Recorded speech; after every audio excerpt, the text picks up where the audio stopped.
democracy is under attack.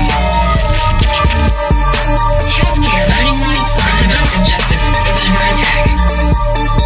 Gender equality, fairness are under attack. Criminal justice is under attack. Attention, our democracy is under attack.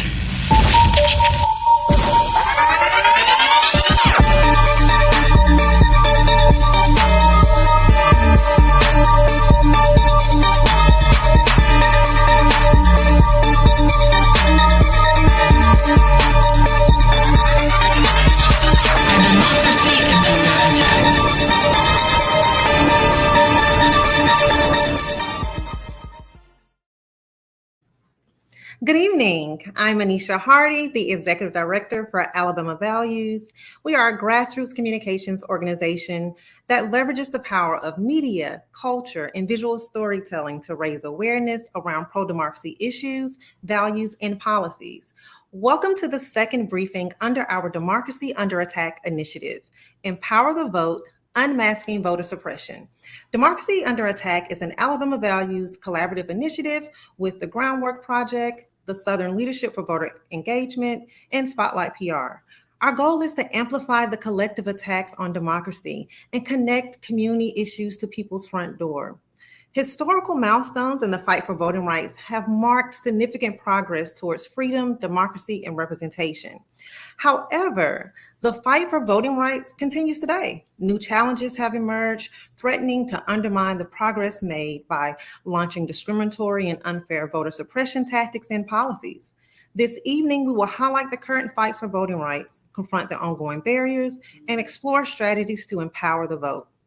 I am excited to bring on my dear friend and co-moderator, Joe Kennedy, founder of Groundworks, and our panelists to guide us in this insightful and timely conversation. Joe and panel, you all take it away. Anisha, you are just amazing.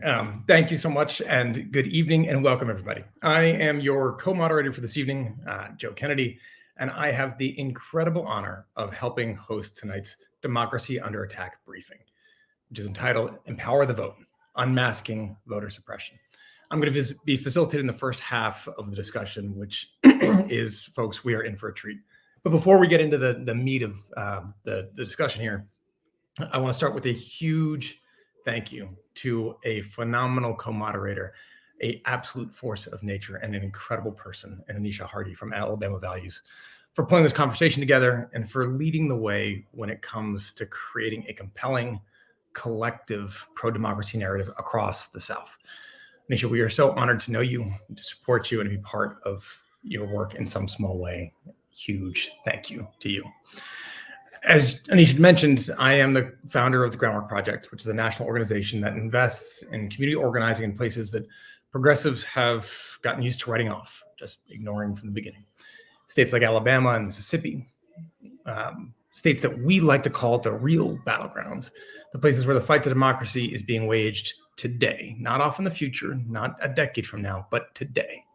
And it's where those fights will be won or lost. A few issues demonstrate this more clearly than the topic that we're here to discuss: voting suppression across the South. So joining me tonight are four extraordinary guests. We've got first a dedicated community organizer in Kiana Jackson from the New Disabled South, an insightful policy director, Dylan Nettles with the ACLU of Alabama, a passionate lawyer, legal scholar, and advisor to the Andrew Goodman Foundation, and Yael Bromberg, who's a sharp political activist, Jamal Watkins, a senior vice president of strategy and advancement for the NAACP, and finally, a very dear friend of mine, Charles Taylor, who's the executive director of the Mississippi NAACP, our Southern organizing advisor at the Groundwork Project. So to this incredible panel, thank you so much for joining us this evening. And before we dive into the conversation, I want to take a moment to get to know each one of our guests a little bit and to hear about some of the work that they're doing. So I'm going to ask you, somewhat dangerously, but for each of you to briefly share a bit on your background, your involvement in this effort across the South to fight for voting rights and democracy. And Dylan, it's away to you first. Wow, putting me on the spot here first, Joe. This is might be the toughest question for me tonight. I don't like to talk about myself very much. My name is Dylan Nettles. I'm the Policy and Advocacy Director here for the ACLU of Alabama, and I've actually been here with the ACLU for about 5 years now, but I've been community organizing as a native of Alabama since I was about 17 years old. This is the work that I'm passionate about. This is my state. This is where I have skin in the game. And it's my communities that are implicated by these threats to our democracy. Here, of course, at the ACLU, we center issues of voting rights, of reproductive freedom and justice, of our First Amendment speech and protest rights, which here in many of our states, we're having to rely on as they're slipping away more and more by the day. And so I'm looking forward to discussion tonight and being a part of this amazing group of panelists who are doing the work. Dylan, thank you and well done. Kiana, over to you. Hi, similar to Dylan, I hate talking about myself, but I am Kiana Jackson. I am the Research and Coalition Organizing Manager at New Disabled South. A little bit about me. I am from Albany, Georgia, so rural Southwest Georgia, right next door to Alabama. And I got started in community organizing with Black Voters Matter and also just in college in general. So really focusing on climate, environmental issues, voting rights, voting access in rural Black communities. But then also focusing on how do these issues intersect with the disabled community, and really looking at access in its totality and looking at how we work in how do we create sort of like a cross movement initiative to bring all of these issues to the table, particularly when it comes to voting and voting in the South, particularly in the rural South. Kiana, thank you. It is a theme here that most of our panelists are going to hate talking about themselves, which is why we are asking you to talk about yourselves. So, Charles, you're next. Hey, Joe, thank you for having me. I'm excited to have this conversation about democracy under attack. Live in Mississippi. Anybody knows me know I love Mississippi. Like you said, part of NAACP as well as groundwork. Excited for the conversation because I'll tell you what's happening in Mississippi is going to have effects all over the country. And so, happy to be here on the ground, happy to be a part of the conversation. So thank you for having me.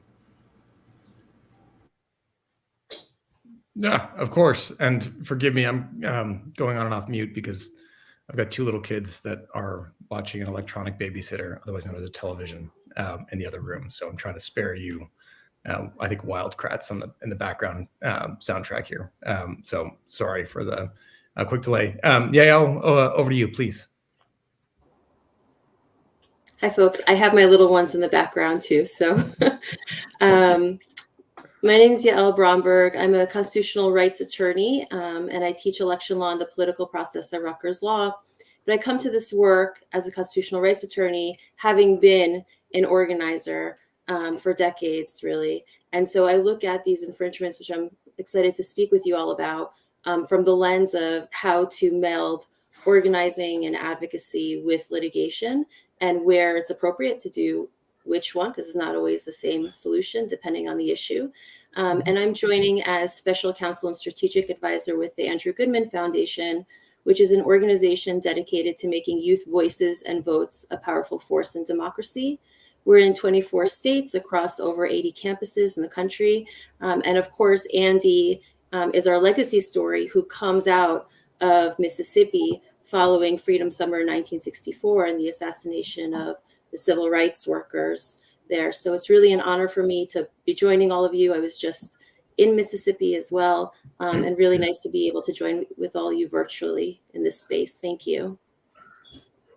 No, thank you. And I appreciate the backup there with the kids. So thank you. Jamal, over to you to finish out the intros.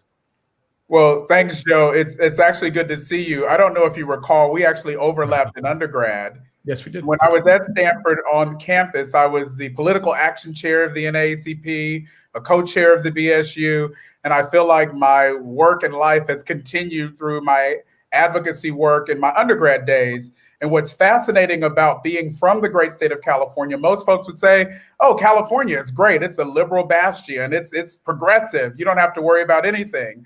But I'm from a city called Bakersfield, California. Now, I don't know if all of you know, but there is someone from Bakersfield, California, who is sitting in the halls of Congress, who is our current speaker, and may not fully represent all of the things that are about an inclusive democracy. So even being from a liberal state, if you will, like California, you learn very early on that there are progressive and conservative forces at play that are pushing and pulling at the heartstrings of America. And so for me, being a part of the NAACP and doing this work alongside leaders like Charles Taylor is really critical to advancing the right agenda. Jamal, thank you. And it's great to see you again. And thank you, obviously, for your work from Massachusetts. I can testify to the fact that in progressive states, it doesn't necessarily mean that we are as progressive as people think, or that there aren't major areas of improvement that are necessary. So I want to jump right in here. And history has shown us that voter suppression comes in all sorts of different forms. It can be embedded in unfair policies, practices, and local legislation. And it seems like the opposition is always innovating. Recently, the Mississippi legislature passed a bill that would significantly increase state control over the city of Jackson's judicial system and its policing system. The measure puts a mostly white, conservative state officials in control of a city where more than 80% of the population of residents are Black, and it is a majority Democratic city. So, Charles, I'm hoping that you can speak a little bit about what happened in Jackson and how it might be used as a blueprint for similar voter suppression tactics targeted at Black voters in particular across the South. Thank you, Joe. You know, it's interesting. Right now, I'm reflecting on a quote from Zora Neale Hurston, and she said that if you're silent about your pain, they'll kill you and say you enjoyed it. You know, as I think about that, I really think about voter suppression, because in Mississippi, sometimes it seems like it's a very difficult task to address. It also seems like, you know, sometimes we may or may not be getting the progress that we want, but we cannot be silent. And so, you know, one of the things that happened just today is that we were in federal court about this HB 1020, which is the piece of legislation that you referenced. You know, so we were having a hearing about that today. And so, you know, we will see how this plays out in federal court.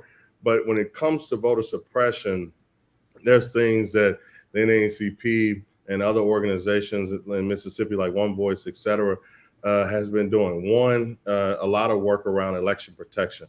So for the last 2 decades or so, there's been a coalition of organizations in Mississippi that has looked at election protection. So every year, there's a hotline number that you can call, report the issues that you're having at the polling place in real time. And there's a panel of legal experts that, you know, will say one way or another whether or not it's something they can address immediately, something that they may want to address in court.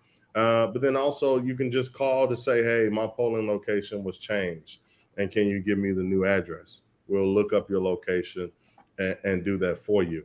You know, but the reason why we're seeing so many voter suppression bills and so many you know, bills that really strike towards the right the right to vote in this country, particularly for Black folks, like you said, in Mississippi, is because progress has happened.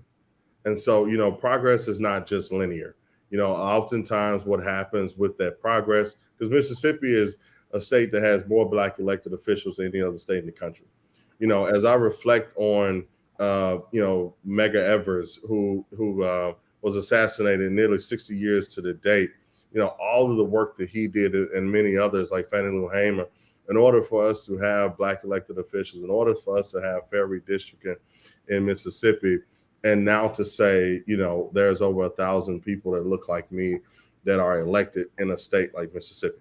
So saying that to say there's still work to be done, but with that, we're going to continue to fight, because as long as they weaponize the legislator against Black residents and against Black citizens in Mississippi, we're going to continue to fight against it.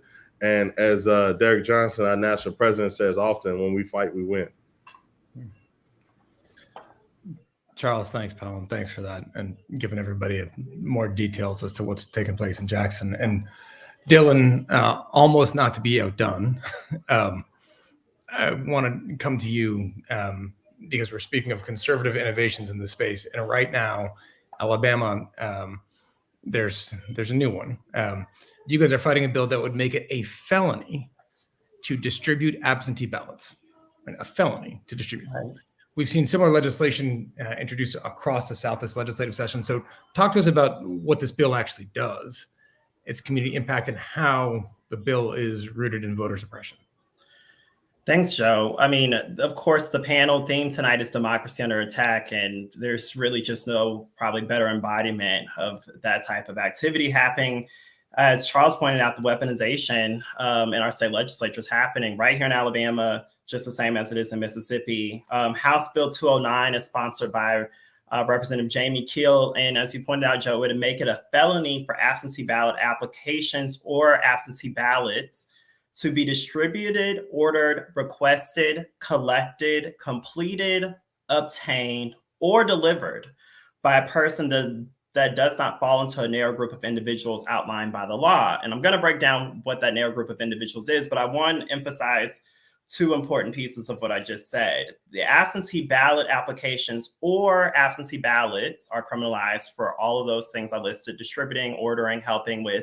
Those are, of course, two separate documents, right? Lots of folks don't even know in the first place that they have to apply for the absentee ballot to then receive it, right? And then many people need assistance or support to get that ballot filled out and delivered. And that's takes me to my second point, which is that the felony penalty is not just for the assistance with the absentee ballot, it's also for the assistance of going as far as delivering it.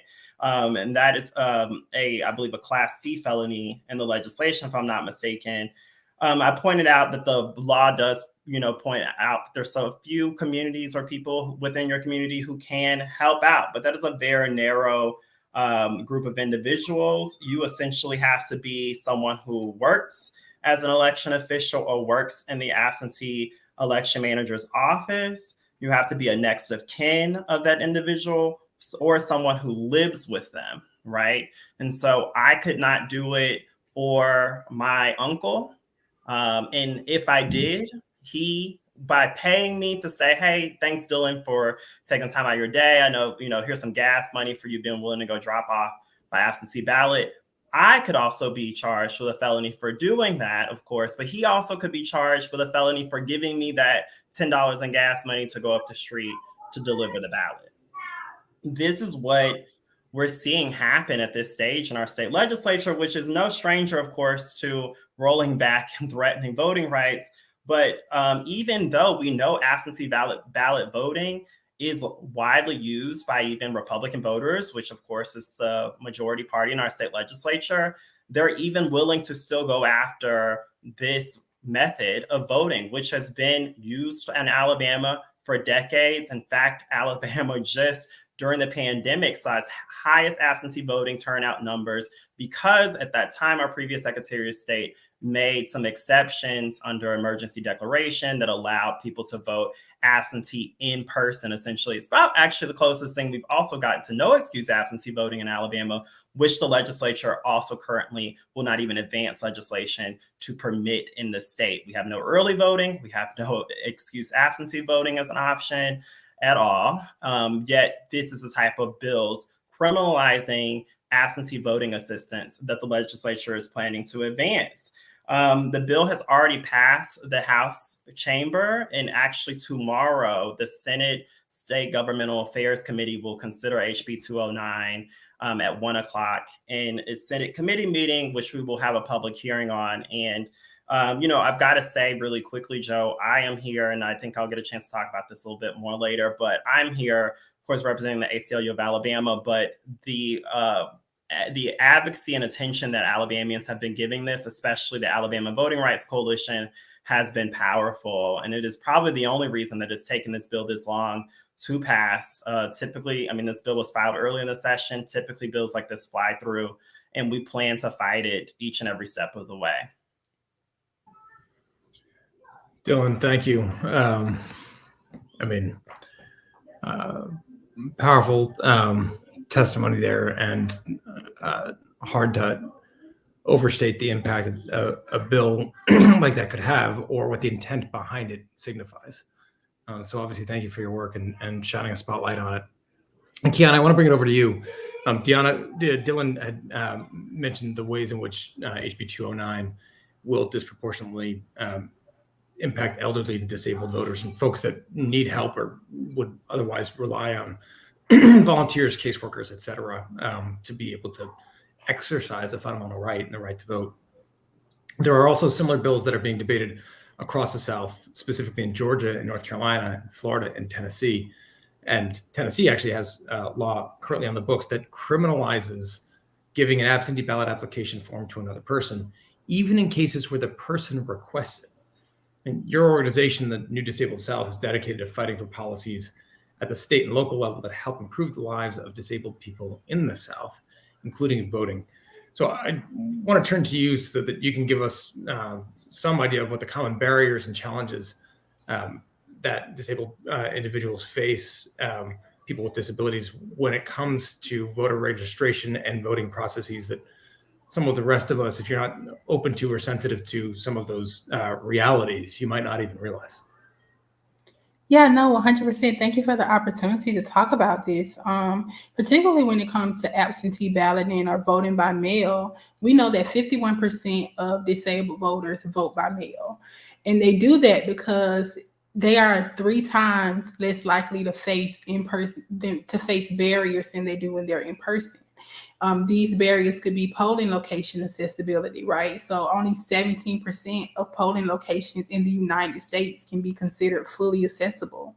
And though that comes from communication barriers, lack of people who are able to communicate with deaf constituents, even not having accessible voting machines, or when they do, they're kind of like hid in a corner somewhere off in like the dark, further segregating disabled people from community. And then the fact that some of our national laws only require one of your polling booths to be accessible, when there are 20 million at least Americans that have some type of disability. And so all of these things combined means that when they are, a lot of times we look at these laws targeting absentee ballots and we look at, well, how is this affecting minority communities, right? But we know that disability is the largest minority group in the country. So we have to look at how is this not only affecting Black people, but how is this affecting Black disabled people, even in terms of registering to vote. Disabled people are about 10 to 15% less likely to be registered to vote than an able-bodied person. That's a huge gap. And we have to look at why does that exist, right? So now we have to start looking at what are the barriers to even voting or registering to vote.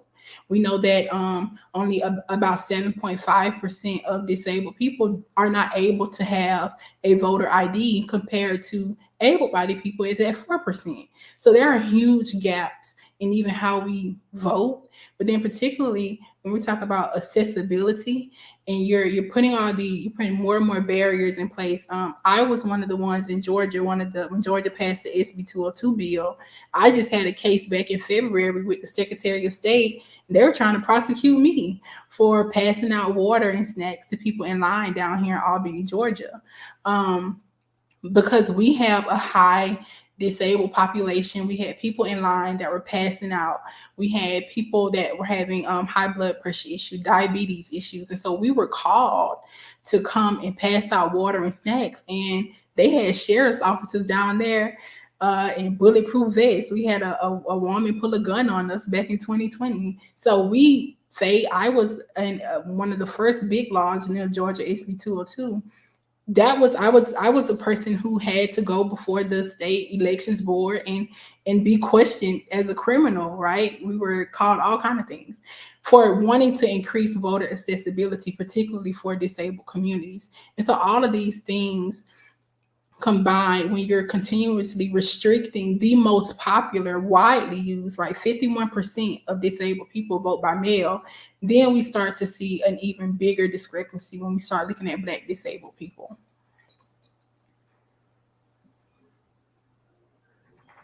That's just nuts, right? It's just nuts. Thank you for your work. Thank you for sharing that story, Kiana, and thank you for just persevering through that extraordinary amount of opposition and intimidation. Wow. Yael, I want to turn to you next. The legal battles that have been crucial in the fight against voter suppression, they have been crucial for a long time. They've also been weaponized now, obviously, back against that expansion of the franchise. But those cases have allowed us to challenge discriminatory laws, unconstitutional redistricting, and voter intimidation tactics. There are currently now 2 cases pending a ruling from the Supreme Court any day now. The Milligan case out of Alabama, where the plaintiffs say that the state violated the Voting Rights Act with the racially gerrymandered maps, and Moore v. Harper, which is a case that involves North Carolina lawmakers challenging state court review of federal congressional voting maps based on what should be a fringe and dangerous theory called the independent state legislature theory.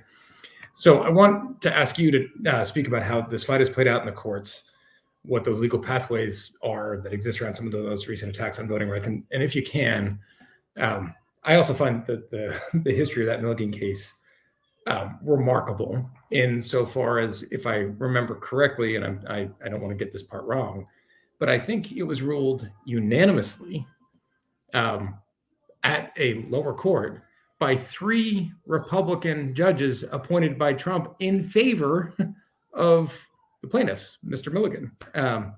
And yet it's still in danger and likely to get overturned in the Supreme Court. So walk us through this, please. Sure, and thanks for the question. And I've just been reflecting also on the various remarks coming from our panelists about these various restrictions coming out from Georgia, Alabama, Mississippi, and these are a part of an orchestrated attack on the right to vote. They've always been a part of the orchestrated attack. They're not particularly new, right? After the first Reconstruction of the nation, we saw Jim Crow laws starting to be put into place. I don't need to talk to y'all, you're from the South, of what the realities of that looked like, as well as during the second Reconstruction, we saw massive expansions of the right to vote in response to political violence, seeking to restrict it, and also physical violence. And now we are potentially, we'll see if it's true, in the midst of a third Reconstruction, because we are seeing a renewed recommitment to voter infringements, despite, as my friend from Alabama, ACLU mentioned earlier, Dylan, renewed access, right? People are coming out to vote as a result of the 2020 election modernization, the proliferation of election modernization, expanded access to vote by mail, right? Expanded access to in-person early voting. The list really goes on. And as a result of that, we saw unprecedented participation in access to the ballot, including among young voters, which is really the population that I particularly specialize in, but across the board. And, you know, the courts, they've been there. It's the federal courts. I don't want to say that, I don't want to signal that hope is lost with the courts, right? Because there's a lot of dismay right now over the composition, particularly of the United States Supreme Court, given the importance of the matters that have still to come out in this term. I believe that I'm quoting Michael Waldman, president of the Brennan Center, correctly. He recently said that I might be bungling it, but it's my bungle, not his. I think that he had said that out of the 7 out of the 8 last presidential elections, and this is not a partisan point, it's just a statistical point, that Democrats won the popular vote, yet the supermajority of the current US Supreme Court, 6 of the 9 seats, were appointed by Republicans. And so what does this mean about public confidence in our electorate when the judiciary is not necessarily reflective of the voters? And yet still I do have faith in the judiciary. And I have faith in a range of different tools in order to protect the judiciary and the other important arms of government, including the one that's driven and written by we the people. It was the federal bench that established and that overturned separate but equal. It was the bench that established the right to a women's bodily autonomy and personal autonomy, that validated basic privacy questions and autonomy questions like interracial marriage, that invalidated slavery, right, despite prior terrible precedent. And so we see this rejuvenation, it's a cyclical process. And we also have hope also on the state level, right? On the state level, it was the state high court in Arkansas that unanimously invalidated the strict voter identification law there. And it was the state high court in North Carolina prior to the recent election, which changed the composition of the high court, that said that actually partisan gerrymandering is justiciable and it is unconstitutional, despite the prior ruling by the US Supreme Court. So a lot of hope still lays with the federal bench and the state bench, but it has to be determined and supported by we the people. And the only way to get there is through organizing, advocacy, and getting out the vote. As a result of the recent election in North Carolina, despite the strong prior rulings, the newly constituted bench has done what? It has recalled the question of partisan gerrymandering, right? It has recalled the question even from the US Supreme Court, challenging the independent state theory, a very radical concept that makes no sense and is not in the best interest of the judiciary. Nevertheless, we the people. So we have to continue to persevere in litigation. There is resolution that we can get from the courts, but that resolution will be gained if we continue to mobilize and educate the base and each other around what is happening. And I'll give you one simple illustration, which was in North Carolina. It was the Fourth Circuit Court of Appeals in North Carolina that responded to the omnibus monster law there, that did a series of terrible things that I cannot begin to list, about 20 of them, including cuts to the early voting period and slashing very popular pre-registration programs that registered 16 and 17-year-olds to vote in advance of turning 18. And the list goes on. It was the Fourth Circuit that invalidated the omnibus voter suppression law.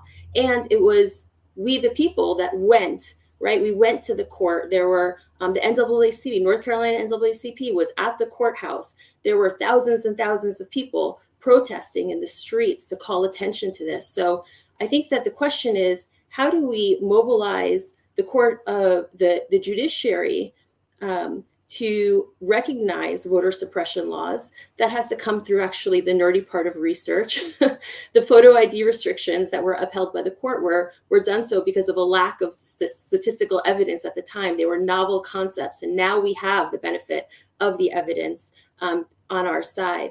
But it has to be, again, supported by all of us turning up when it matters. And even if we lose in the court in one level, in one decision, there's always the ability of appeal. And I'll quote Arthur Kenoy, who says that the real test is not whether or not we lose in the court, but the impact that it has on the movement and on the people. And that is really what will persevere with us here. Thank you for that, Yael, and beautifully said. Excuse me, Jamal, I want to come to you next. And we know, obviously, the fight for voting rights is a collective fight. And it's not just taking place in the courts, but it's also taking place on the ground in our communities. At Groundwork, we believe that local organizing is, in fact, a real cornerstone to power building. And the NAACP has an extraordinary rich history of working to remove barriers of racial discrimination through that kind of advocacy, right? Door by door, block by block, person by person, through grassroots organizing and through real community engagement. So I was hoping that you could tell us, but you think some of the most effective ways that you've seen people's power being built on the ground in this fight for democracy protection and for our freedom. You know, Joe, I would start off by saying that when we think about the current election infrastructure in this country, both voter registration laws and also voter jurisdictions, it is inherently suppressive. The fact that there are 10,000 plus voting jurisdictions that can have nuances and variations, and they don't all add up to common sense and practical means to make sure that the eligible voters are able to vote is inherently a suppressive approach to democracy. And so from an organizing perspective, we have been making sure that that is the starting point of the conversation. If you think about what Yael lifted up, COVID-19 was awful, but it led to some very pragmatic voting reforms that actually worked in our darkest hour. I was able to walk and vote in 2020 at a drop box nearly 200 yards from my home. I had friends in the state of Maryland who were able to print out their ballots, put them in envelopes, and drop them off at vote centers. And we had no-fault absentee and vote-by-mail expansion happen in many jurisdictions. And so if these things work during a crisis, during our darkest hour, during times where everything was uncertain, and as many conservatives would have said and have said, one of the most secure elections of our lifetime, think 2020 and in 2022 even, then why wouldn't we keep those same advancements, those same structures in place during times of quote unquote normalcy? It's because the agenda is partisan in many ways, and it's about keeping people out of the system, keeping people home, shutting out folks who would normally vote. And so as we think about the organizing opportunity, it's having pragmatic conversations. When we talk to parents, they don't want to have to drive past 2 polling places to drop off their kids, drive across town to go to work, and then hustle home to go to that one place where they can vote before 6 p.m. or 7 p.m. It's arbitrary. It makes no sense. And so I think the gains we've seen during COVID, although COVID itself has been an awful experience, has shown us that if we can find these types of reforms that are pragmatic and work during a time of crises, then why not do it when we're at a time of normalcy, if you will, and when things are not in a form of crises? And so, and we've had these debates and we've seen these debates, it can't be wet or dry at the same time. And so if these elections were secure and they made sense and they worked, then we should be advocating, fighting for them to be maintained. And that's why you see all of the voter suppression laws that are popping up, post 2020, because too many people showed up that would vote in different types of leaders. And so, again, the other side, being nonpartisan but not blind, has said, we're going to continue to suppress the vote. And I think that's where the tug of war and the battles and the fights on the ground really make sense for communities and community organizers and frontline folks by connecting it to the truth. And the truth is, everything we're experiencing is a form of suppression. So let's fight to open those doors and really keep the reforms that we've gained and to ensure that we're building a true inclusive democracy. Well said. I mean, I've often remarked of to see the fact that in our Constitution there are, our Bill of Rights that say that the right to vote shall essentially not be abridged, and yet we see all of these barriers being put up, whereby the Second Amendment says the well-regulated militia should be like, if they can put up that many obstructions to not abridging a right to vote, it is interesting that the right to bear arms is completely hands off, right? And the level of hypocrisy on that we see from some of the folks in charge, including some of those folks wearing robes on our courts, is awfully hard to stomach. But I clearly am not telling you all something that you don't already know. I am so grateful to all of you for having be able to share the space with you, and for your work and for your guidance and your engagement and all that you're doing and your incredibly thoughtful answers. I now get to pass the mic back over to Anisha to continue this conversation through our next set of questions. So Anisha, back over to you. Thank you, Joe. Thank you so much. You're gonna be missed. I know you're gonna head backstage and continue to listen to the dynamic conversation. And I was gonna say, thank you, Jamal, for transitioning us. As Jamal said, the math isn't mathing. Why wouldn't we keep measures in place that work during, a crisis? Why wouldn't we keep those same measures in place? And the truth is, everything we're experiencing is a form of oppression. So I want to kick it over to you, Charles. The fight for voting rights has been an enduring struggle throughout history, driven by the belief that every citizen deserves an equal voice in shaping their democracy.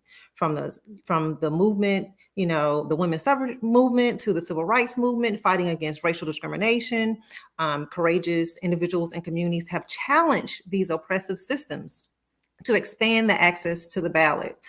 What can we learn from the success and failures of past efforts to combat voter suppression in order to inform the present day strategies for safeguarding voting rights and promoting equitable access to the ballot today? One thing I think about, and Anisha, thank you for the question, is that voting matters. In every election, voting matters. We were able to celebrate just recently Nancy Abuda, being confirmed to the 11th Circuit, appellate court, U.S.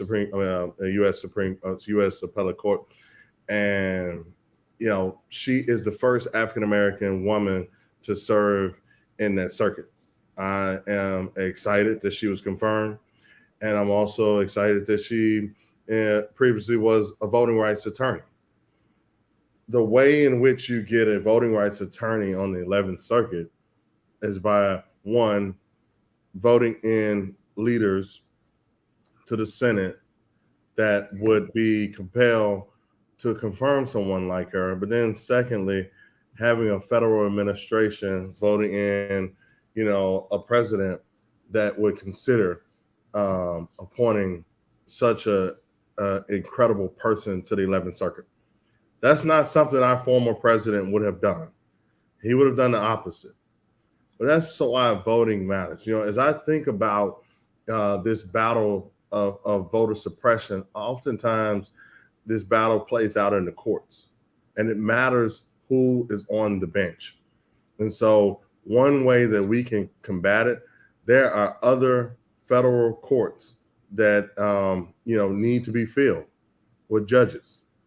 Press upon this administration, press upon your senators that you want to have good, honest judges in those seats. That's one thing. Secondly, as I think about this, is making sure that you create a record. One of the ways that voter suppression gets to go unchecked is that, it's just hearsay. It's sometimes can feel like rumors in the night. But when you have concrete evidence, when you can say, we have identified so many people at this particular polling location that said, this is an issue, you can address that. You can create, a ledger for these things. And so this election protection matters. The third thing I'll say about it is thinking about this concept of voting again. All elections matter. Your election commissioners or whatever board that certifies your elections in these counties and cities, etc. Those individuals have a profound impact on what an election can look like. Jamal, I think, hit it on the head. You think about some of these practical things that happened during the pandemic in order to ensure folks voted. It was your local elected commissioners, your local elected folks who look at these offices. Those were the individuals who said, you know what, we need to change what it looks like for voting in order for more people to vote. Now, the reason why we need to make sure that we have some good folks in these offices, because as Jamal has stated previously, not everybody is excited about voting participation being higher than normal. Mm-hmm. Because usually when you have high voter registration, when you have high voter participation, it leans more progressive. That's just what we've seen as a national trend. And so voter suppression often ways is a tactic of winning for many folks who I would say is on the other side of the fence in this fight. So saying that to say, those are the three things I think about, as we move forward in this fight. One, it matters who sits on the bench. Two, we have to continue to protect our elections. And three, we have to make sure that the folks who are the gatekeepers of our local elections are good folks. I'll say this in conclusion. the election commissioner races in many places often go unlooked, but they have a lot of power as to who is elected from president all the way down to dog catcher. So those are the three things I'm thinking about as we look at successes and failures of voter suppression, of combating voter suppression tactics. Thank you, Charles, for that insight. I hear you. Create a record, get the receipts. Get judges in place that believe in fair maps and fair elections, and most importantly, vote like every election matters. And remember that politics is local. It's the local officials that impact what is happening at your front door. So thank you for making those points. Jamal, I'm going to come to you.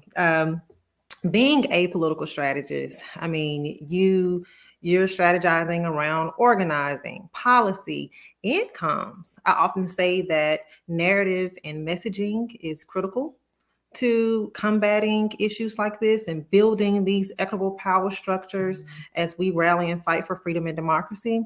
And when we follow the narrative drumbeat around the anti-democratic and anti-voter, legislation being introduced across the country, particularly in the South, and we see lawmakers putting politics over people, we're seeing a highly polarized political landscape.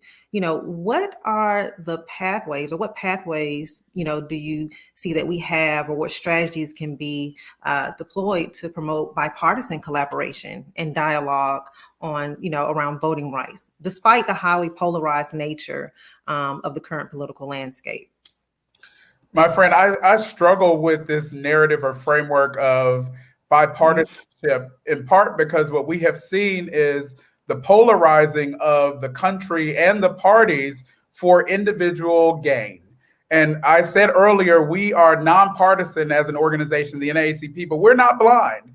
And so we know that a governor like Ron DeSantis is using his bully pulpit and his policy pulpit to literally pass laws to make himself the other choice, if you will, for president, a kinder, gentler Donald Trump, if you will. And it's not even about the party at this point. It is literally about the politics of the individual. And so I would argue we want to go beyond bipartisanship and go back to people-centered politics. And that is making sure that we are not protecting just elections, we're protecting voters, that we're not actually fighting for policy change theoretically because the Constitution says so, but because it is a fundamental premise of our democracy, whether the Constitution is fully realized or not. And so I would argue, and you said something very important about this, is that if we don't change the narrative to get back to the people, if 70% plus of people, as Jael lifted up, voted in a progressive way during the presidential cycle over multiple presidential cycles, why aren't those people's voices being heard? Why aren't those elected officials that should represent those voices in the halls of Congress, in the seats of power? And I think we have given too much, I would argue, to the political parties. And I'm going to say something that may be a little controversial, but political parties be damned if we're not focusing in on organizing and investing in what's best for community. Because I spent a little bit of time, and I'll close with this. We were, I think, in Alabama a few weeks ago for a convening.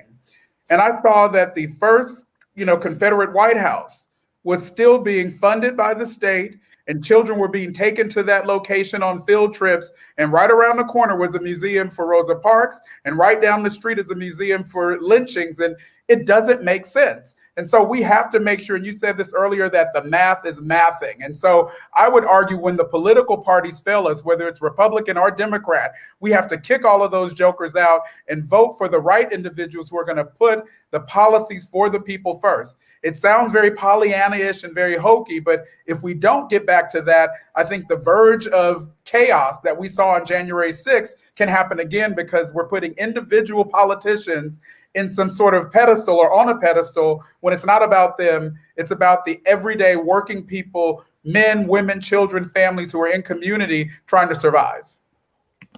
Thank you. Thank you for those comments. And, and I was born and raised in Montgomery, Alabama. And I often said, with it being the home of the civil rights movement on one hand and one of the cradles of the Confederacy on the other hand, that dichotomy in itself gives you a unique vantage point in what we're seeing happening across the country.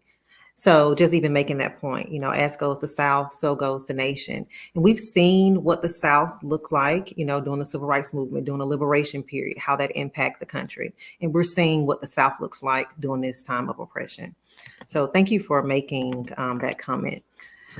Yael, so let's talk about, voter suppression laws, can have significant long-term consequences on freedom and democracy.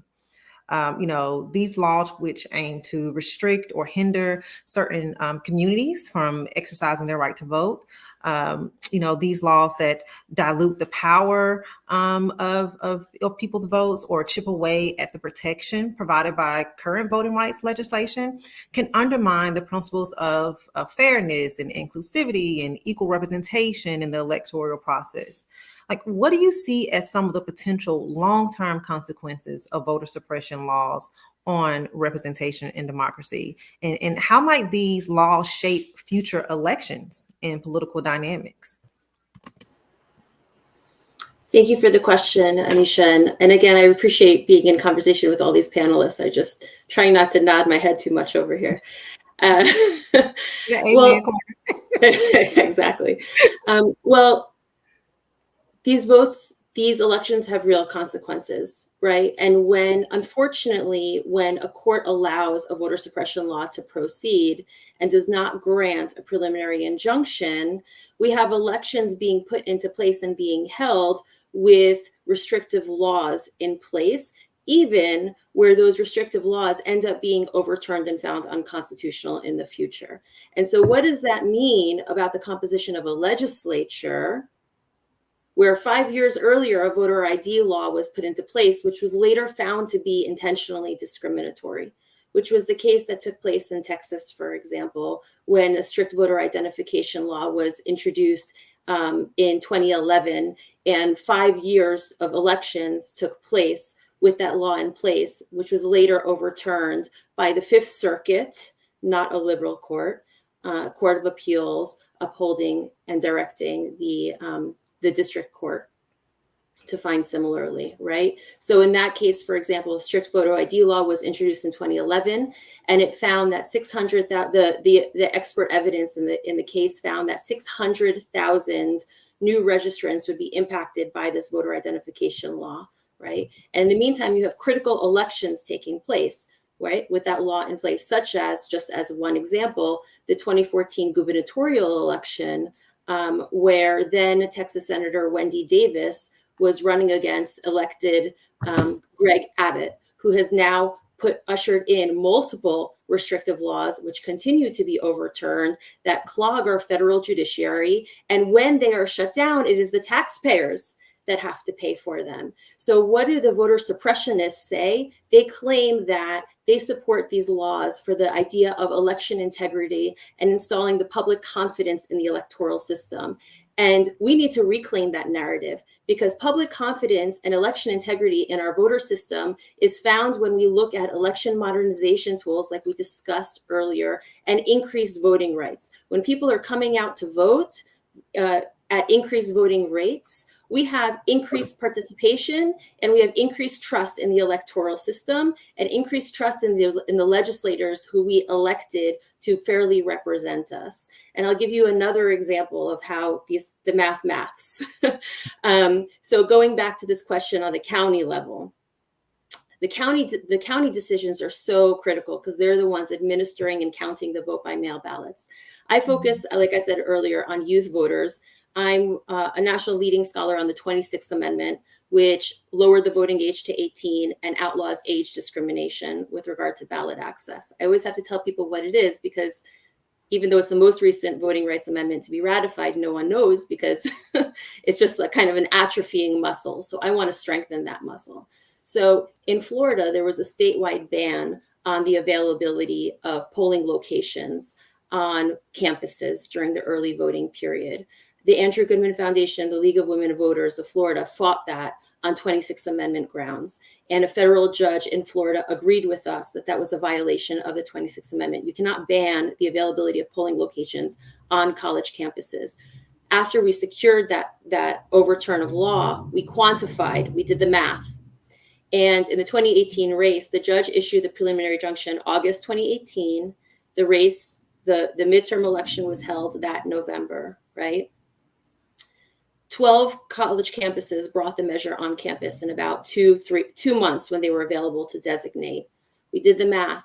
60,000 people availed themselves of this new expanded mechanism, which was novel at the time. So taken out of context, you don't really know what that 60,000 means.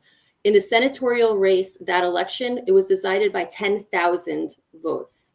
The gubernatorial race, that election, was decided by half the number of voters that availed themselves of the mechanism, 30,000 votes. Can you imagine what our elected representatives would look like in Florida today if that measure was not simply passed to put into place on 9 campuses and was spread across the country, across the state, right? What would access and freedom of education look like if our elected representatives looked like us and reflected our values? So that question about the local election results, right? If you look at the treatment of vote by mail ballots in Florida, vote by mail ballots cast by young voters, they are rejected at a higher rate than any other age cohort and any other protected class of voters. The vote by mail ballots, why? There's increased mobility of young voters, et cetera, right? Change of residences at a higher rate, not updating, lots of voter confusion, lack of information, et cetera. If we were to bring polling locations on campuses, which, by the way, going to Kiana's point, tend to be ADA accessible because they're required to be ADA accessible, right? Then we would be expanding a key electoral mechanism to a constitutionally protected class of voters pursuant to the 26th Amendment. So these common sense mechanisms, we know the solutions, right? We just need to work together to get there. And then we'll have a much more reflected legislature because we actually elected them into office. And again, this is not about partisanship. We need a more reflective legislature at all levels and across all political parties. Awesome. Thank you. Thank you for making those points. Kiana, I want to kick it to you. Typically when we hear discussions around combating voter suppression, tactics, the discussion often centers around race and partisanship. As you may find in your day-to-day organizing work, voter suppression can have a significant impact on the disabled community, exacerbating, as you mentioned, existing barriers and hindering their ability to exercise their right to vote. In efforts to address voter suppression, they must be intentional and consider the specific needs and barriers faced by the disabled community, without a doubt. What are some policy measures and organizing efforts, do you see as being critical to ensuring that the disabled community and disabled individuals can fully exercise their right to vote and participate in the democratic process? Thank you for that question. I would say that in general, what we saw in 2020 was voting was just accessible. And when you center accessibility, when you center disabled people, and you center what makes it easy for disabled people to vote, it makes it easier for everyone to vote. And we saw that in 2020. Because voting, I always say voting should be the easiest thing that any person living in this country is able to do. It should be as easy as getting up out of your bed in the morning. And instead, what we see is this steady increase, and the other panelists brought it up, is we're consistently trying to make it harder for people to do that. And so I think that in terms of organizing, focusing on it in 2 different ways, right? So in organizing ways, making sure that even our organizing is accessible. A lot of times when we are out in community and people are, and I'm taking organizing seriously, right? Because a lot of times we're like, oh, what can the government do? But they just ain't gonna do it. All right, they have no incentive to do anything to help anyone. A lot of the push comes from us as organizers, as nonprofits working in these communities. How are we accessible in the work that we're doing? How are we actively reaching out to disabled voters and not creating like a special task force to tackle disabled people, but actually incorporating that and integrating that into what we do and how we work and how we operate, making sure that we are including disabled people in outreach, and in strategy for outreach to disabled people. A lot of times, as a disabled person myself, I've sat at tables and everyone's talking about this amazing disability strategy they have to do outreach to disabled people. And I'm like, hey, my first time hearing about it, I'm the only disabled person here. So it's like making sure that you are actually hearing from disabled people and not trying to be so prescriptive and like, oh, I have this amazing idea for this disabled constituency. In terms of policy, making sure that we are consistently changing the narrative around disability is a key component of this. A lot of times what we see with disabled people is a lot of people we like to speak for disabled people and not let disabled people use their own voices. Disabled people can communicate. Disabled people know what we need. We know what we want. We know what our community needs to change in order to be better represented and better involved in civic engagement. And so making sure that disabled people are going to the Capitol with you to talk about what is this measure that you're passing? How is that going to affect disabled people? Not just disabled people voting participation increased by 6 points in 2020. That outpaced non-disabled people. So voting was accessible. We need to be talking to disabled people about what was it, what ways did you do that? You need to be the one going to the Capitol, talking to your legislators, saying, this made my life just a little bit easier. I was able to go and say who I want to represent me. And so policy changes, right? Increasing voting access. We need curbside voting accessibility. People need to be able to drive up and get that, drop off their ballot and go on about their day and not have to prove that they're disabled, because that's also a thing.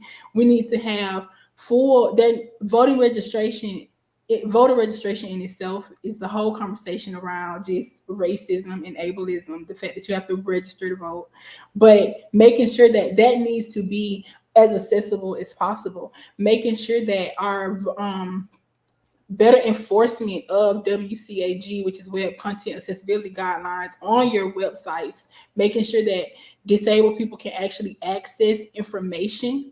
And we need to be doing that in our organizing as well, making sure anything that we're publishing is accessible to disabled people and not just one type of disability, but all disabilities, making sure that we're testing our messaging across all of these, across all communities. And so those are the ways I think, as far as policy things we need to be pushing, but also what we need to be incorporating into our organizing measures as well, especially as people who are almost kind of a face and a voice for a lot of our communities. Thank you. Thank you for making those points. We have one more question, and then we're going to go into our Q&A. I see we have a few questions, so we'll bring your questions on the screen and let our panelists answer. But before we do that, Dylan, my movement partner. History has taught us that there is power in the collective. And, I walk in spaces and that's my mood, right? Collective power. Coalition work is a powerful strategy for combating voter suppression. By uniting diverse organizations and communities, coalitions can amplify community voices, leverage, shared resources, coordinate efforts, and collectively advocate for policies and practices that protect and expand access to the ballot. The ACLU of Alabama is part of the Alabama Voting Rights Coalition, which is made up of voting rights organizers, policy advocates, comms and media orgs. The coalition has been doing some powerful work around raising awareness and mobilizing communities around HB 209, the bill that you spoke about earlier, that will make it a felony to distribute absentee ballots. But can you talk about the power of coalition work and how policy, comms, and organizing each plays a role in defeating what we call bad legislations, and also promoting good legislation? What have you seen through the work that you've been doing with the coalition? Yeah, Anisha, I am more than happy to brag on the Voting Rights Coalition. You probably heard me earlier, even ready to jump the gun and get out there and talk about it, because it is powerful and it's been really transformative to see it here in our home state of Alabama. Anisha mentioned earlier, she's from Montgomery, Alabama.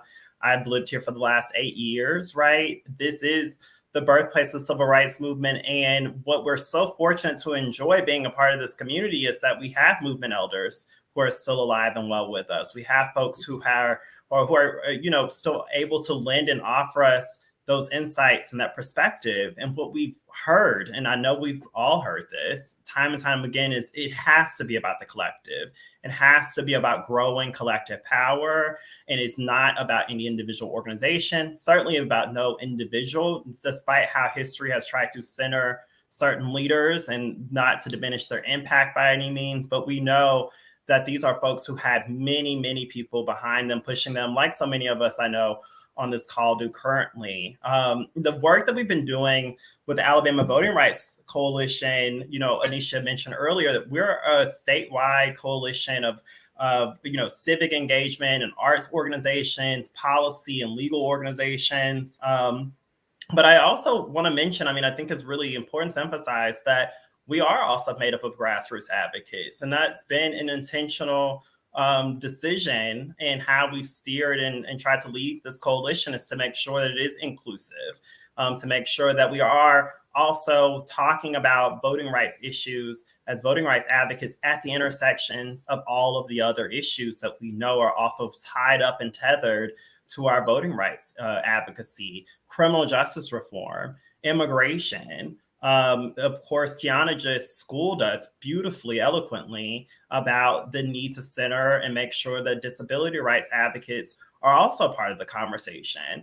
And really echoing back to even the questions about kind of the lessons that we've learned, successes and failures of the movement before us, right? We know that we have to make sure that our spaces, our coalitions are inclusive and equitable, that we are inviting a diverse range of people to the table, but also, as Kiana said, not just inviting them to the table, but making sure they have a voice and making sure that they're centered and making sure that the most vulnerable people at that table, in fact, are having their priorities uplifted, because so often we know that when they are uplifted, then we all will see our rights safeguarded and advanced as a result.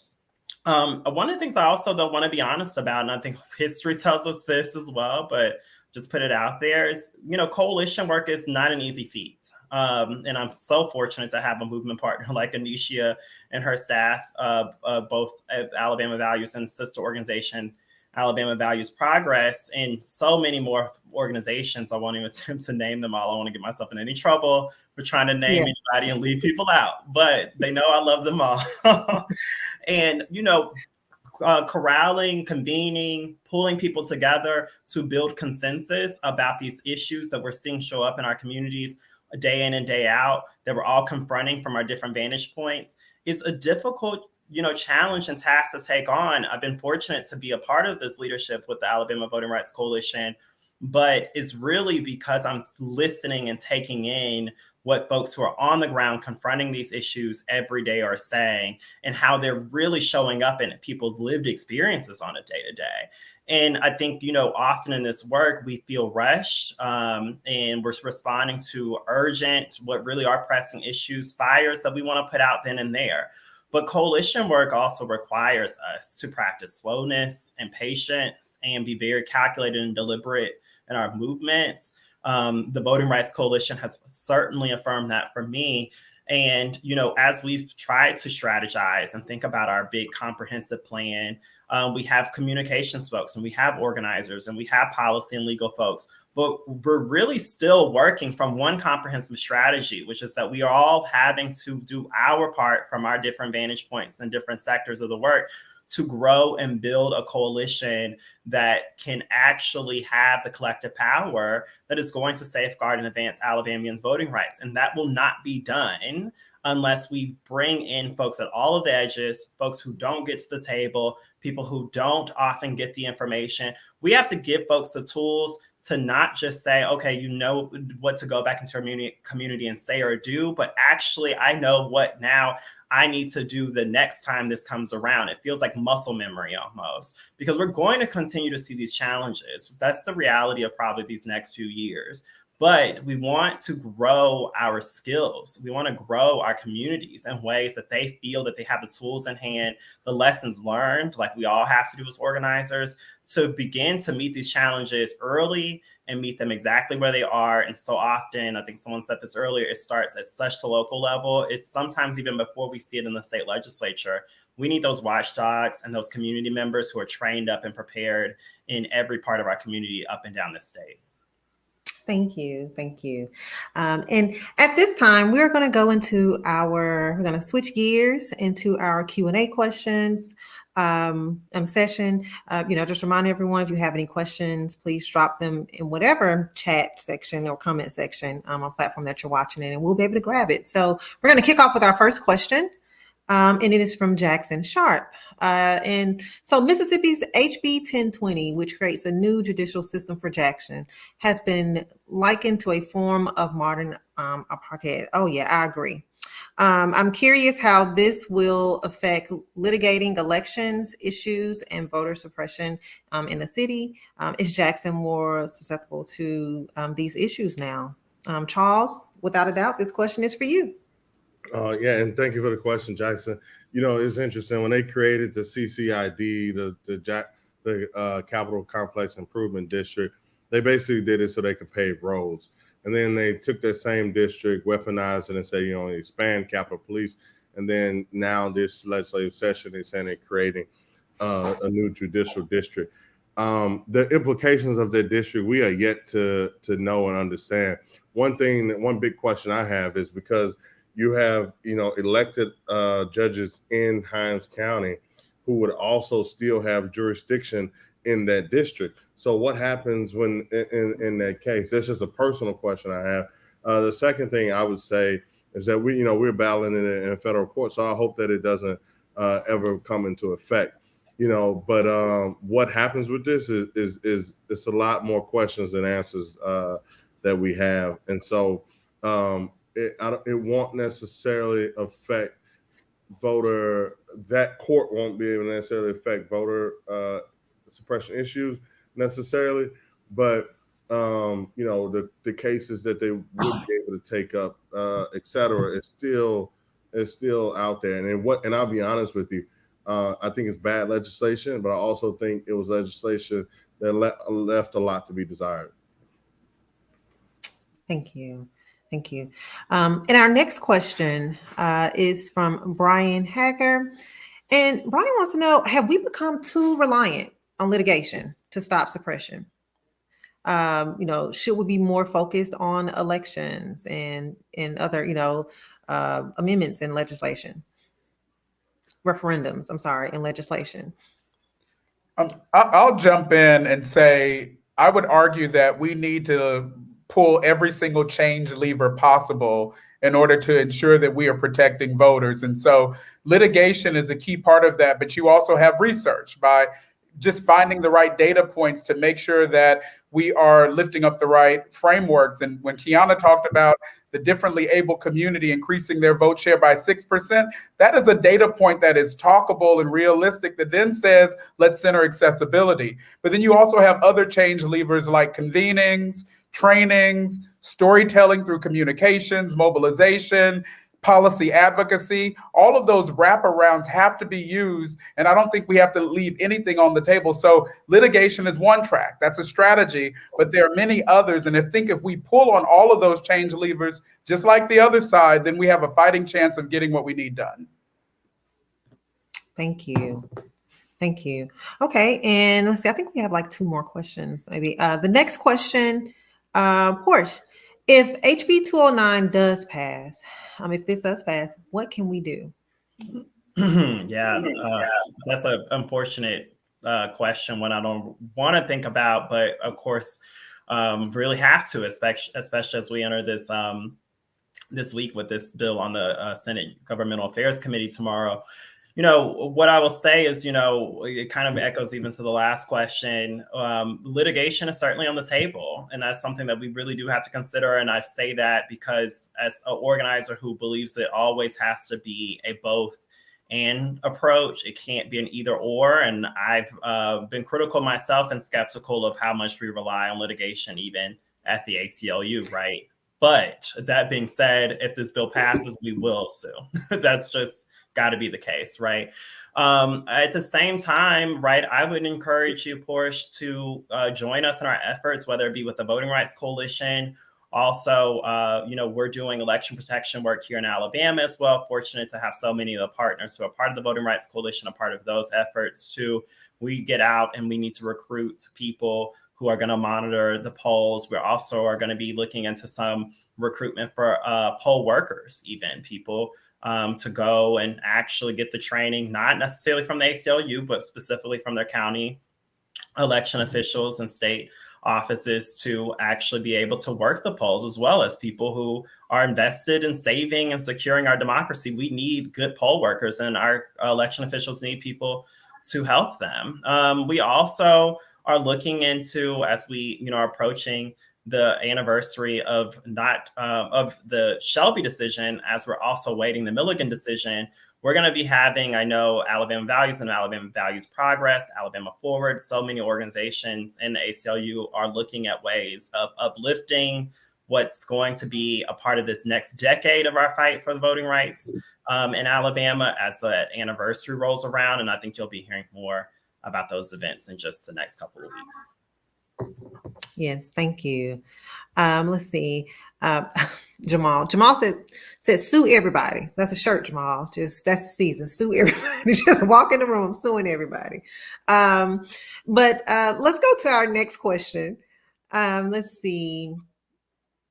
The current Alabama House Bill 401 may still pass this legislative session. It takes effect 3 months later. What is the process for protecting community members who exercise their First Amendment for pride?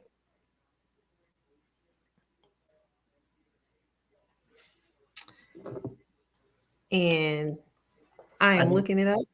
I was to going pull to up say, this one's for me. information about it. Well, go ahead. I was just going to mention just really quickly on this bill. Fortunately, Robert, I believe, asked this question. HB 401, it has not even moved. It has not been gone to a committee. It has not certainly come to the floor in the House or the Senate. And so it's really not a bill right now that I think it's an upsetting, offensive bill, of course, but I don't think it's one you should be worried about passing this legislative session. The bill, frankly, hasn't moved at this point. It won't have time to with the days we have left in the legislative session. So that's one that I will say you could probably take off of your list of concerns, but it's one we should keep an eye on because these bills do come back time and time again. Yes. Let's see. And I think this is our last question. And this is coming from Kenneth. How do we engage our youth, to know their vote matters and mobilize them to make change in our communities when their parents and grandparents have been oppressed for so long? And Kenneth, I like that question. I often say that we have a generation that has a very punctuated relationship with voting and civic participation, whereas you have a generation, a group that from the time they were born, white folks from the time they were born in this country, they've always had the right. So they have a very linear relationship. So I think your question is spot on, and I would love to put that, out to the panel and multiple people can answer. But yeah, how do we engage, the youth when generationally, that hasn't been passed down as something of value? I'll jump in here since I do so much work with young people across the country, and please, everyone else, feel free to join. I'm sure I'll miss something because it's actually a really big question. Young people, as you point out, Anisha, they haven't exercised their right to vote yet, right? So independent of what the prior generations in their household might have experienced, even if they were voting and participating, et cetera, young people still have substantial obstacles to overcome. Just like when you learn how to do something for the first time, there's information burdens and information obstacles.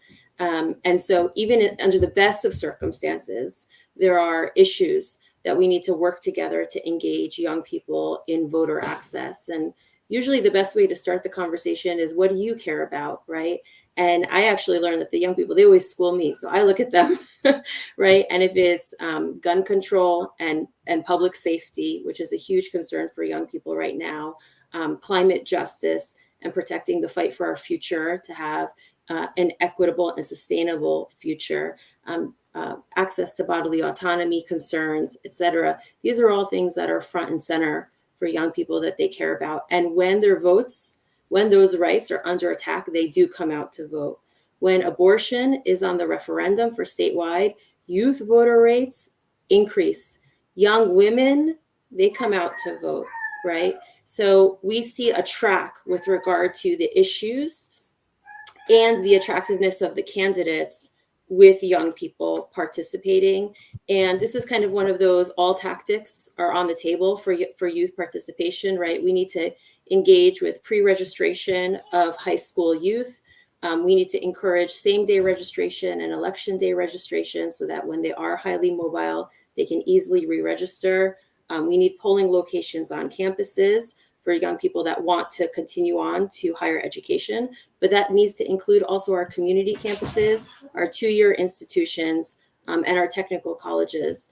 And the list really goes on. We have to study the treatment of their provisional ballots, because just like I said earlier, where their VBMs, the vote by mail ballots, are rejected at outsized rates, the same is true, unfortunately, for their provisional ballots, more than any other age cohort and more than any other protected class, constitutionally protected class. So, but the best way to engage them is to meet them where they're at, to talk to them about the issues and making sure criminal justice reform, right? You're electing the DAs. Who's electing the DAs?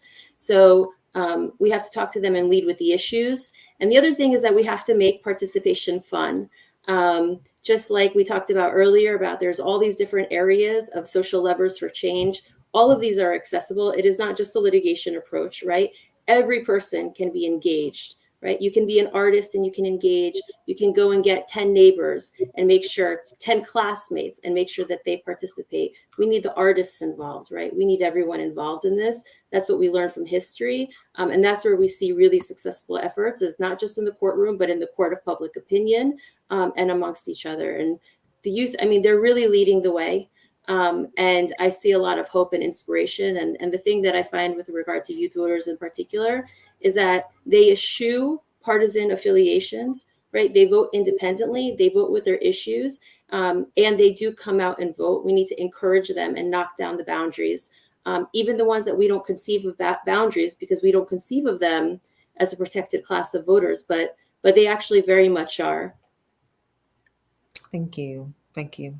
I would just add that, part of the equation is we have to get out of the way. Like, I sometimes consider myself to be a youth, but I know I'm not. And so for the NAACP, we have a youth and college division that has over 800 youth councils, folks under 18, college chapters, young adult councils, young adult chapters, individuals who are actually young people who are leading on their own without an adult, if you will. Many of them are adults trying to tell them what to do. And so I think part of it is, if we're going to do the right thing, is you have to center young people to be their own voice and to lead and empower them and get out of the way, especially when it comes to intergenerational organizing. Thank you. Thank you. Thank you. Well, go ahead, Charles. No, go ahead. No, I was just going to say quickly, it's also an issue of stability. The reality of it is, the more stable you are in your life, the more likely you are to vote. And so young people are not stable. I mean, in the sense of, when you the first time you vote, you're 18, so you transition from high school into career, into college, et cetera. 4 years later, you maybe transition to a new job, you transition into college. So with that, there's not as much stability versus somebody who's been living in the same house for 30 years and been paying a mortgage. And so when we talk about youth engagement, we have to create a level of stability for them as we do this. And, to Jamal's point, nobody else can talk about, what that stability look like more than the youth themselves. So allow them to be the decision makers. Thank you. Thank you for that point. We got one more question that just came in, and it's from Katricia. How can blind people work to make sure the automark, make sure they automark voting machines? I think that's what's been said here. Ask here. So one thing that we know is, I guess that'll be for me. I think one thing that we have to make sure is that when we are testing accessibility of voting machines, is making sure that these are tested by the communities that are going to be using these voting machines. A lot of times what we see is that people will go and put an accessibility little marker on their things, and they're like, okay, this makes this accessible, which arguably those make things very inaccessible, the accessibility markers. But a lot of the tests that are ran on these machines are not tested by people in the blind or low vision community. So the only thing that we can do to improve that is to make sure that we are making the builders of these machines, making sure that they are testing them on through multiple screen readers, multiple accessibility features to find the very best one.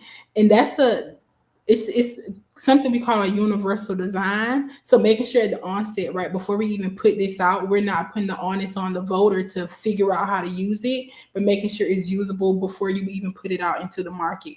So it's really pushing the makers of these machines to make your accessibility features, making sure they're actually accessible and usable to the people that are going to be using them. And then making sure that our polling locations and our poll workers are aware enough and are trained to spot these issues and to know what to do and have backups when people encounter these. So if a person comes to a machine and that machine is not usable or it's not accessible to them, making sure that we have polling staff that is trained in accessibility that can help them do a provisional ballot, walk them through what that looks like, and also have Braille materials. That's something that polling locations don't tend to have. Having Braille hard copy materials in case your machines aren't working.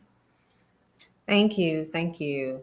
And for those of our viewers that are still watching, thank you for tuning in. And if we could just give our panelists a virtual round of applause.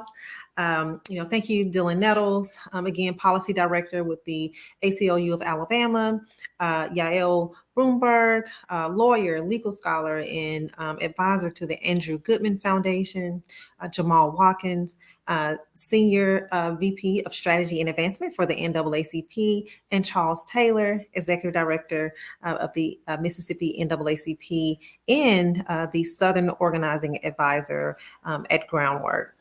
And as we've shared here this evening, the fight for voting rights requires a multifaceted approach, that combines the grassroots mobilization, legal advocacy, education, and policy reform. Organizations and activists across the country, such as the ones that are represented here today, are working tirelessly to combat voter suppression, raise awareness about the importance of voting, and to promote inclusive electoral systems and processes. They champion the principles of inclusivity, equity, and representation, recognizing that democracy is strongest when everyone has an equal opportunity to participate. So just thank you from the bottom of my heart for all the work that you do in fighting for voting rights and freedom and democracy. Peace.